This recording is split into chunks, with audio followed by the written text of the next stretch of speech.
Hello and welcome to this series. I'm Tyler Coffin, and throughout these videos we're going to take a look at three of Arturia's virtual instruments in the V collection, specifically the B3V, the Farfisa V, and the Vox Continental V.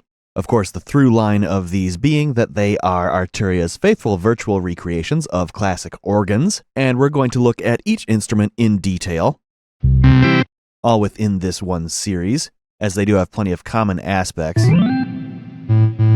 between them being that they are made in the spirit of organs from a certain era, and as opposed to, for instance, a more complex synthesizer, their common elements are a little bit more easy to relate to each other. However, they are certainly their own instruments as well, so we will get to know the overarching organ concepts as well as the specifics of handling them within the individual instruments, plus the quirks and backgrounds of each of them too. Being Arturia virtual instruments, there are common user interface features and such that work very similarly, and we will go over that shortly. But to mention a few things here, we will be working in standalone for each of these instruments for most of the series, meaning that we would set up the audio and MIDI settings.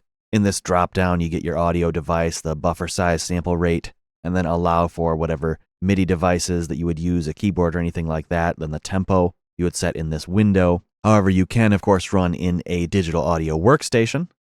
For instance, here's FL Studio, but anywhere that you can run VST, AU, or AAX plugins will work. And in that case, you would set up your audio and MIDI settings within the DAW or however you would normally do that. But as I said, we'll be in standalone, so we'll just work with our settings as such. And you can set this to work with whatever you are running.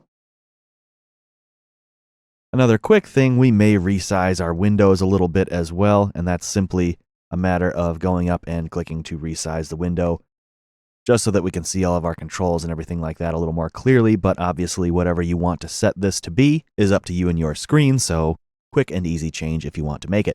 But with that, we're going to jump in to look at the user interface and basic operation of just everything on a broad level before we get into the specifics of each instrument, so I will see you in the next video where we will get started with that.